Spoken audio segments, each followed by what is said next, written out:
overwhelming symptoms, and it holds us back from doing what we really want to do. So how do we overcome that? A lot of people end up coming into the chiropractor's office to get over that hump. But ultimately, we want to actually be taking care of what we're given before, and with that good foundation, be able to do more with our body. So I want you guys to think about this idea of a vision. You're going to be clicking for me, Alex? Okay, go ahead and click. Of a vision for sort of wellness. It's a big word. What does wellness actually mean?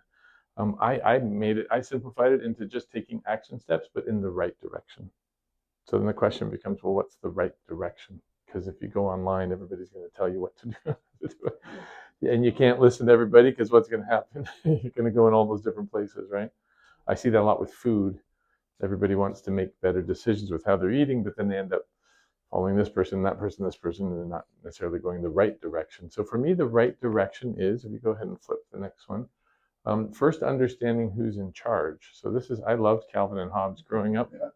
Yeah, you guys know Calvin and Hobbes. He was even up in Canada. That's where I grew up most of the time. But I mean, he says here, you want some water? All right, I'll give you some water, but you can't have it without me. I'm in charge. And then next thing you know, there's this. And that's where we get confused, because are we really in charge? My chiropractor used to say to me all the time, he would do his adjustment and he'd say, okay, Gus, you're in charge. Go make better choices. When I first started care with him, I had just been diagnosed with a muscular dystrophy. I was 21. I was playing volleyball at the time, and they said I was going to be in a wheelchair by the time I was in my 30s if I kept pushing my body. I was a lot like your son. Loved the game, passionate, but wasn't necessarily sharpening the knife, so to speak. Anyways, I decided to go in this direction. My coach told me to go see a chiropractor, and I did, and I started getting adjusted, and I just felt great. But he would always say, this adjustment is not doing anything in terms of a cure. It's helping remove interference, but now the choices are on you in terms of what you're going to decide and how you're going to do that. So then I say, okay, well, they're my choices, but then doesn't God also dictate? I'm a Christian. I love understanding and respecting this higher power. But there's that balance between his guidance for us and us being able to make good choices too. Go ahead and click again. So our job is to be here to help you to make better decisions. We're so blessed to have our office manager, Dawn, who you've met, and both Zoe and Alex are both in school or school age. Zoe's graduated, but here to help support our mission and to help you guys too, okay, to make these better choices. This is our family. So my wife, Dr. Jackie, and then we have 4 children. Our youngest is in grade 9. And our older 2 boys are in university right now too. Okay, go ahead and put that. This is what drives better decision making when it comes to how you eat, how you move. Right now, there's no doubt this word chronic degenerative health conditions.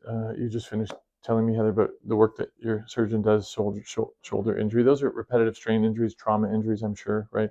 But the truth is, our bodies are struggling because of just simple, poor lifestyle choices that have been around for a long time. Whether we talk about the processed foods that are out there, or the stress in life, the information overload. But there's just so many things. What the administration right now, Robert Kennedy Jr. has done such a good job of identifying why our healthcare is dropping in the United States and not getting better. And there's a lot of different things happening, especially with children, depression, autism. Cancer rates are actually going up still. My father's a retired cancer researcher. He was a molecular biologist for 40 years, PhD.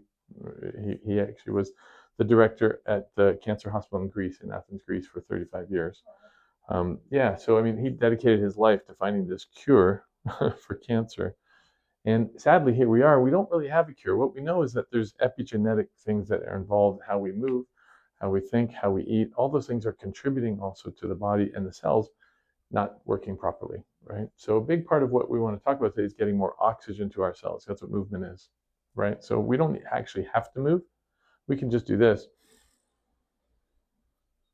Take a big breath in, and I'm going to get 20% more oxygen capacity just because I forced the breath into my body. And that's going to be healthy for my brain. It's going to be healthy for all the cells in my body. But that is exercise. That's a passive way to get movement into the lungs, right? Open up the rib cage. So exercise doesn't have to be high end. So really, I want everybody to understand the difference between the medical model and the chiropractic model. And all these words are kind of like polar opposites, right and left, because they're different philosophies. The medical model is very much based on disease, symptoms, treatments, right? Heather, how many people come to see you and they have symptoms and that's why they come? Yeah. Everybody pretty much, right? In our practice, I would say we still have 50%, but a lot of people come because they actually just want to improve their spine nervous system health, which is fundamentally what chiropractic is about. Okay, so they do treatments, we do adjustments. What's an adjustment? Right? In volleyball, if I'm coaching, a treatment is to substitute a player out of the court because he's making a mistake. An adjustment is, hey, let's cover the middle part of that court. So just move over a little bit. That's an adjustment, as opposed to pulling him off the court and put. Okay, so surgery, pull something out, replace it. And I'm not saying there isn't a time for those things, but if we can do things conservatively, if we can actually get that body working better naturally, we get good results. Good things happen. Yeah. Can I share something? Please, yeah. Almost 3 years ago, I was diagnosed with breast cancer. Oh, wow. I was 37 years old, so wow. Just thinking about that and trying to do something more holistic, just trying to do something more. Yeah. More vitalistic, we say, right? Vitalistic means that we're honoring the power that makes our body and heals our body. You'll hear, that phrase is right up in the front of our wall on purpose because it's such an important principle, and it's so easy to forget about it when we get out into this busy world of ours too, right? So I won't go through all this, but just suffice to say there was a medical clinic here when we moved in. They've actually relocated now. Yeah, they're gone now. They actually downsized. They moved into their other office together. There's an urgent care center here, but we're different. We're a chiropractic office. We're here to optimize, just like I wear glasses to optimize my vision. We're here to optimize your nervous system health, right? Help your nervous system work better. Go ahead, Alex, if you can switch that. So the question becomes, where are we on that spectrum today, January 14th? Are we in a place where I've got symptoms, I've got back pain, I've got, things that are keeping me from my best. I'm taking Tylenol. I had a patient start care. Her husband and kids are under care, but she has not been. And the reason she's not is because when she was a teenager, she had headaches, and she went to a chiropractor. They didn't take any extras. And it scared her, and she doesn't want to go back again. But meanwhile, these headaches are getting worse and worse. Now she has 2 young children. She's hearing about our practice. She came in and she had a checkup for herself too. Hopefully we can help her. But the point is she's got bad symptoms. These migraines keep her from doing what she wants to do. We like to see people here, obviously. I think that's the goal. But of course, life gets busy. We injure ourselves. Stuff happens. You said you have, right? And so what ends up happening is we slip back this way. Gravity is always pushing against us. There's so many forces that are pushing us in that direction, right? What we want to do is try and help stay over this fatigue, regaining function, healing faster, and expressing better health naturally. So moving, obviously, exercise has now become a prescription. A shoulder surgery is done. How quickly do they go into a rehab, Heather, after that, right? Like within 24 hours, I'm sure. No, maybe not shoulder, but maybe gravity. Yeah, okay, gravity-based. No, okay. So what does he do? It's outpatient. Okay. They just do it from home. They do it on their own. Yeah. So I will hip replacements, knee replacements. Yeah. You're up within 24 hours, right? Why? Because we need to stimulate that tissue. It needs movement to heal better. Okay, so we come back to why we're moving and the importance of moving. Go ahead, Alex, and tick that. Yep. So what holds us back from doing more of what we know we need to do? Obviously, our thoughts, right? The things that, I'm going to hurt myself. I don't know where to go. We'll talk about those things. But from a chiropractic perspective, what we find is that there's interference in the nervous system and the communication between the brain and the body. And that holds us back. It really does. So much more than we think. So understanding your internal structure is a really good, important, critical aspect of moving better. Athletes at the highest level, they know this. Nowadays, 9 out of 10 athletes, they're getting checked and then they're going to play. On the football fields, the chiropractors are right on the field. And they've all had exams and checkups because they want to keep that alignment as best they can. Okay, so subluxation is a big word, but that is the condition that we refer to like cavity. That is an internal stress in our body that does not allow our body to express its best health. Okay, and that's really our job as chiropractors, identify where that stress is, not make a diagnosis. Oh, you have a tendonitis. Okay, that's great, that's a diagnosis. But what's keeping that tendonitis from healing well or properly? Okay, go ahead, Alex. So these are the number one causes of subluxation. Most of them are physical. In our society, for sure, posture stress, sitting a lot, certainly car accidents, sports injuries. These things are happening all the time, every day. But these ones are also participating. And we don't realize them because, people have separated the mind and the body like this. The chiropractic profession brings that together and says, no, they're actually one and the same. My background is Greek. And the word psyche, actually means soul in Greek. We were talking a little bit about Nikos Kazantzakis, the author way back when. Yeah. So psyche means the mind, but actually the mind and body are connected. And the Greek word psychologia means your soul and on that connection. And so I'm convinced that chiropractic has done a good job of bridging those two things together from a healthcare perspective. So go ahead, Alex. And so to understand that, performance is health, right? So how I'm moving, if I want to balance myself and just hold a posture like this is a performance, but it's also an expression of how well I can hold my balance, right? Um, what happens is as I do that, things have to happen inside my body to allow that balance to happen, right? If I have interference, let's say I have an issue in my lower back, I don't have good alignment there, I have nerve interference, it's going to be a lot harder for me to just hold that simple balance point, isn't it? Right? So that subluxation interferes, and that's when athletes start to really experience these challenges. They're not performing at their best, and they're wondering why. And they come in, they start to care, but from a health perspective, you just mentioned your diagnosis. Do you think that you're going to perform better if we reduce that subluxation in terms of your body's healing? 100%, right? So just know that the chemistry that the body's producing every single second and every minute of every day, this is my dad's work. He was a biochemist, molecular biologist. That chemistry is based on our oxygen input, right? So if we're not getting more oxygen into our system, we can't do the things that our body wants to do too. So that is really sort of the impetus to take more care and to do better in terms of movement. Go ahead, Alex, and click the next slide.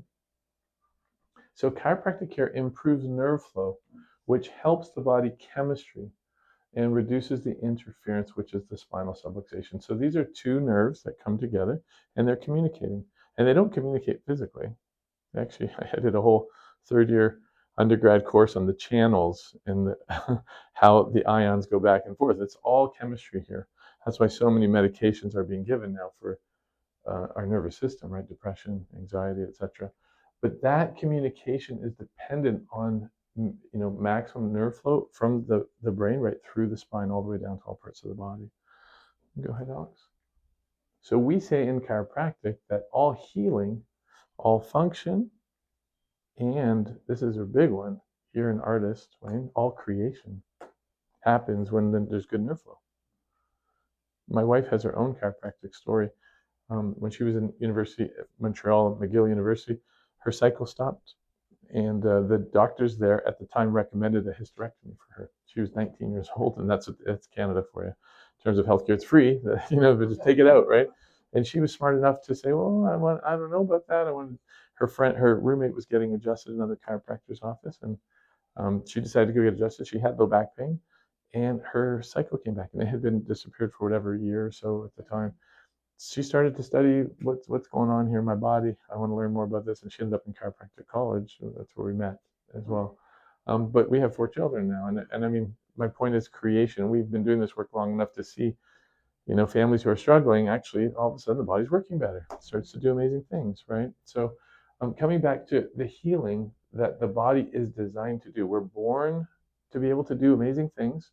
We have to trust that, and we have to make sure there's no interference. But that happens from above down and inside out. So we say the brain down through the body, but I also say the Holy Spirit. I like understanding that it's got to live somewhere in us. So where does it live? I believe it lives in the nervous system. Okay, go ahead. So I want to come back to the very first question. What are the action steps we're taking? Well, you have to see where you want to go first. What do I want to accomplish with my health? What do I see myself? I had a patient this morning. She's lost 25 pounds since November. She's so excited, and she's just on a good track. She's making better decisions. She's doing good stuff, and she's getting results too. And she says she has another 20 or so to go. I said, that's great. That's her goal. That's what she sees, right? When you're doing art, you have to see in your mind's eye first what you want to create, or no, I don't know, maybe not necessarily. You kind of go as you. If I'm golfing, I have to see where I want that ball to go. I know that. So I think one of the things we want to really emphasize here is if we don't have a good vision for where we want to be with our health, it's tough to get up and do those things that are important for us, right? So it all starts with that. And as we lose that vision, we get into breakdown.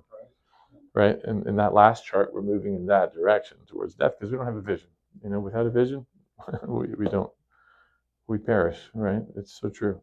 So just understanding that is so important to start with that place. Like I have a lot of patients who will go and do yoga, go doing Pilates, they're doing different things, and then they start following the instructors, and that's great. But when you follow the instructors too much, too closely, you're not listening to your body, and then they get injured. They go do CrossFit, and again, they're following the instructors, they're doing everything there, but they're moving beyond what their body's capable of, right? So we have to stay focused on what do I want to do, and then working with my breath. Because what happens as soon as we start to move too much, and we feel the pain and the discomfort, what happens to our breath? Does it get better, or does it get worse? It gets worse. It's painful. I hold my breath. I can't do that, right? And so that holding is not effective. We need to be where we're at, and we need the breath to be moving. The spirit has to guide the mind, and the mind has to guide the body. The body can't be the driving force. Okay. So this is a chart that we share with all of our patients. We do workshops on nutrition, on sleep, on nutrition, including water. This is a hierarchy chart in terms of resources for the body. We say the power that makes the body heals the body, but it needs good food. We can go 40 days without food and still survive. We can go many days without sleep. It's a torture technique, right? To not have sleep deprivation, but we can do it. And then same with water. Oxygen, we can go without it too, but I don't know what the world record is, but I think it's around like 15 minutes or something like that, right? Yeah, which is crazy. I mean, even 5 minutes is crazy, but apparently the world record is up in that territory. But the nerve flow, the nervous system actually communicating, it reduces, and as it reduces, when it gets to zero, when it's flatline, my uncle passed away this summer. He was actually my godfather, and he had a bad fall. He was 87, so he had a beautiful life, but he had a bad fall, hit his head, cracked his skull open, had internal bleeding. He was in a coma for maybe 10 or 11 days, and it was really sad to do that. It was really difficult for the family, but they ended up, it just wasn't coming out of it, so they ended up just letting him go too. If we don't have that brain functioning in a healthy way, even a portion, we can't make good decisions too. So, this is what we want to talk about here is the oxygenation. Go ahead and flip that to the next one, Alice. And these are the 5 aspects of moving well that I've, in my life, experienced that are the most important. So when you go to a gym or you want to move better, what are the ways that I can move better? For me, it comes down to this: core strength, better heart pumping, so strong aerobic system, stronger flexibility. So if I want to touch my hands, right? I'm sure the surgeon does that. Power. So where's my power coming from? My whole body, right? My nervous system engaging at its maximum in whatever it is that I'm doing. And then being mindful and balanced, which comes from our eyes, our ears, and the joints of our body. So they're different forms of movement, but they're all important. So oftentimes we go to the gym and we like to go to the aerobics class, so we'll do the aerobics class, and we're doing a little bit of this, we're doing a little bit of flexibility, we're doing a little bit of strength, we're doing different components, but we're not really sure which ones we need or want. Right, and that's where the conversation comes in. I spent a few years doing personal training way back when, and let us help you with that. We don't have to become your personal trainer, but we can help you to do those things. Okay, so when you're getting adjusted, you have the energy, you want to be doing more. Don't just jump on your bicycle because that's what you used to do, unless you're trying to, work your heart better, because bicycle is going to be mostly aerobic, or it's going to be leg strength. But if your core is really weak, you don't want to be hunched over on a bike all day. That's not going to help either, right? So we have to move in the right direction. We got to have a good vision, and we got to be moving in the right direction for ourselves and for our health. So we'll just break these down really quick. So core strength. Do you have the spine there, Zoe? Oh, it's right here. Okay, so what is the core? Everybody has heard. Have you heard that word before? Like an apple core, right? So the core actually is not just down here. It's not here. It's actually all the way along the chain, right? So our spine is pretty incredible. It's the torso. What we're seeing a lot of nowadays is people are losing this upper spine strength. Why? Because they're on their phones, right? It's computer society and phones, and we're just losing that core strength here. And so we're really helping a lot of people to keep that core strength strong. It's all of us are on a computer, right? That's what we're doing. I mean, I think I get to move my body through the day. I'm adjusting, so it's a little bit different. But I still go on a computer when I'm not there. I'm on a computer too. So we have sit-stand desks. We raise everything. But you don't want to ignore the core of the cervical spine. Shoulder injuries, nerve flow is huge, right? The healing happens so much faster when the brachial plexus is actually able to communicate well with that tissue, right? Especially chronic recurrent issues. So core strength happens, and the best way to do that is, Pilates and yoga, the things where there's more breathing and posture-based focus are going to build your core. Okay, go ahead to the next one there. This one, I think most of us know this one because we grew up, you do the 12-minute run, right? Get your heart rate up. There's lots of different ways to do this. I have patients that tell me they decided to dance, that's what they want to do, and that's great. It's a great way to get exercise, get your heart rate up, right? Swimming, jogging, running, you're talking about steps, getting steps, but get some resistance so that your heart rate comes up. Walking in sand is a lot more challenging than walking on the pavement. You can walk half the distance, half the time, and you'll get your heart rate up more, right? And it's actually healthier for your feet because your toes are working, your feet are working too, okay? But aerobic capacity, and I'll go through this after, but we want to be working at our max heart rate for 12 minutes a day in order for that heart to get healthier. Not to compete for sport, but just for the heart to get healthier. So 12 minutes a day, that's why they did the 12-minute run. Our heart needs to kind of push that in order for the engine to start metabolizing, to be working better too. Okay. Go ahead, Alex. Next one. So flexibility. This one is huge because we sit again so much that muscles shorten, and as they shorten, we lose flexibility. So stretching, that's really what flexibility is all about. And spending time stretching the area where your body feels tight, not where somebody else is telling you, but where you feel tension. You got to breathe into that and allow that to open. Has anybody here done a yoga class before? Done yoga a little bit? Yeah. That one's a tough one. Yeah. And we are going to start to introduce this year 5 functional measurements in our examination because we want to help people to meet better goals too. And that's one of them, shoulder flexibility. Okay. The biggest ones are the hamstrings, stretching back through here. Jacks are very tight. Your son. Yeah.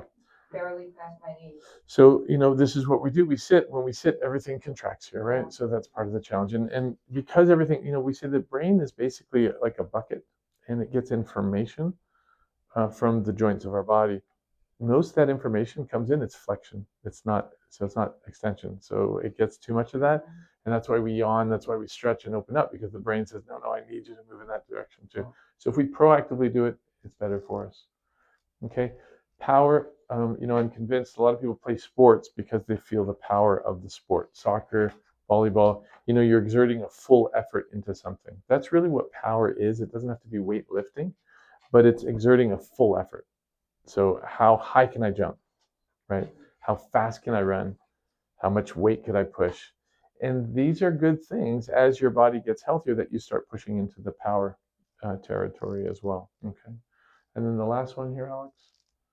And this is the one that I think is the most important out of all of them, because if I can do one pull-up or one push-up or just hold my back, I'm gaining a sense of nervous system control in my body. You see the people that are the strongest, they're not the big muscles. It's amazing, these circus people or people that they have such good body control. And I coach volleyball at the higher levels, and volleyball is a sport where you have to have control of your body to make the ball do something. And you have to have that kind of balance in your body too. And I see too many people who lose their balance and then get injured as a result. So you want to start with a good foundation. Core and balance, flexibility are more important than the other ones. Okay. So these are questions you get to ask yourself. So which one of those, and if you go to your notes, you'll see right underneath that it says my second step. Which one of those 5 do you think are important for you? Ask yourself that question. I'm at a point right now where I'm actually going back into strength and power because I realize I've been adjusting. We moved here 4 years ago, and I haven't done much, and I'm still busy adjusting. And I've been running and playing tennis, and I've neglected muscle strength, and I'm losing some muscle mass. So I just need to do a little more of that muscle mass for myself this year, right? So if you want to circle, go ahead and flip to the next one. Your first step is what do you want to do? Your second step is to actually create a little plan. So I've created this. For me, I've been using this for 20 years with patients. You have to decide what's my favorite way to exercise. And you can circle whatever. You can create an other and say, this is what I like to do. I didn't put dance here, but like I shared, a lot of people like to dance. They'll get a great workout doing that. Our daughter's a dancer, and she's in the best out of all of our kids. Her body, she's so strong when she does stuff. Yeah, these dancers know how to be strong. So, but circle what you like to do, or another, and then where do you want to do it? At home, gym? We're here in Florida, man. It's beautiful outside. It's such a great opportunity to exercise outside here, compared to where we came from in Canada. You can't exercise outside. It's too it's too cold. It's too windy. It's not Indoors fun. all the time. Yeah, absolutely. Yep. In fact, my background is beach volleyball, and they had to build it. They built a facility just for indoor, so that kids could play in the sand indoors. Yeah. So you want to circle one of those. Exercise environment. Do I want to do it by myself, or do I want to do it with a group, or maybe just one other person? Because that's a good question to ask yourself. How do I like to exercise? My wife she loves the group environment, and it's motivating too, right? So for some of you, you need that motivation. You just have to be careful that you're not following the instructors too close and then injuring yourself too, right? So what time of the day? AM, midday, PM? Based on my work schedule, my life, what works for me? I don't need to get up at 4 a.m., but some people do, and that works. Can I do it in the midday? Whatever's going to work for you. And then I say daily, twice a week, 3 times, 4, 5, or more. I would say the average person should be doing at least 2 to 3 times per week, where they're getting their bodies and they're moving in a direction of uncomfortableness. Okay, because you got to work out if you want to have that sort of momentum for yourself. Okay, so that would be the minimum. Length of time, we want to go at least 12 minutes per day. So that workout does not have to be 30, 45, 60 minutes. It can be 12 minutes a day, right? Does So this need to be where you're getting your heart rate up to that? ideally, yeah, that max rate, which is why I put that here. So everybody has a resting heart rate, and the way to calculate that, you should do that for yours, is you hold your wrist, find your pulse, and in 10 seconds, how many beats do you have? If you have 8, then that's going to be low. 10 times 6, that's 60. Okay, so that's the number that we're going to put there, and we want to see that number dropping with time, especially if we're doing aerobic based work. Okay, our max heart rate is 220 minus our age, and that's what we will call our max heart rate. Okay, in other words, we don't want to be your age. Yeah, so we don't want to be above that maximum heart rate. If we notice our heart rate is higher than that, that's going to be stressful on our system. Okay. And then again, these are the 5 aspects: core, aerobic, flex, power, balance. Okay. If I'm a beginner, I'm going to do 7 days in a month. I like the monthly cycle as opposed to in a week. So I'm going to do seven trainings. If I'm intermediate, I'm going to do 14. If I'm advanced, I'm going to do 21 days or more. So those are all good questions to kind of just steer you and help you, and then start a conversation with us too, with Dr. Jackie or myself, about how you want to move better this year for yourself. So at a previous workshop, we had a patient fill this out, hand it in, signed. We witnessed it, did it. Now there's accountability there, and they loved it. And sometimes we need that accountability. So let us help you with that. If you need to say, hey, this is what I'm going to do, and I just need some accountability there, let us help you with that. Okay, we can blow that up and make it more formal too. Okay. I'm wondering, because the pillars, I mean, I could do any, I need work in all. In all of them, yeah. So I'm not sure how to pick where to start. Yeah, so that's a conversation. I would go innately based on those. Which one do I like? Okay. So let's listen to our heart. Which one which one do I feel like is pulling me a little bit here? Okay. Right? Makes sense. Oh, I feel like I want to get my heart rate up. Oh, I feel like I need to stretch more. Oh, I feel like because let's pick one of the priorities. It's kind of like being in a buffet. I want to eat everything, but you got to pick one to start, right? So let's pick one, and then get that clarity in the vision, and then make that small step towards in the right direction, right, of where we want to go. But it is difficult. I go to Michael's art store, and like, oh my gosh, I want to paint. I want to do this. You got to pick one, and then work at it. And that's where the discipline comes into. Okay, and there is a lot of discipline to exercise. Right. Because it's so easy to be scattered, and then nothing gets accomplished. Right. Okay, so that's where. Well, yeah, and good personal trainers will bring you back to, okay, that's where we do this work for 30 minutes, right? So that guidance, and then as you learn that yourself, you'll feel the discipline, and you'll do more of it yourself too. You'll apply, because what happens is you start to see the result. You go, oh, that feels good. That's helping me, and then we get that momentum going. Okay. So we teach an exercise class on Thursday mornings in the sand in the neighborhood back here. It's called Crystal Heights Park. We do it once a month, and then for people that need that, we'll take you out there and we'll walk you through some stuff to have that conversation too for those that need it. Okay, so if you're under care with us, we do something called sand exercise. It's nothing fancy. It's just in the sand because it's just safe. It's a good place to learn a little bit. And whether you're doing core or aerobic or flexibility, we can do it right in the sand. It's like a big sand pit. It's a playground. It's right in the backyard here. Okay, that's why we put sand on the mirror out front with our picture. But it's a part of our practice. Okay, part of our practice. Yeah. Okay, guys. So that's kind of our workshop. I have a small, I'm open to questions, obviously too. Yeah, one of the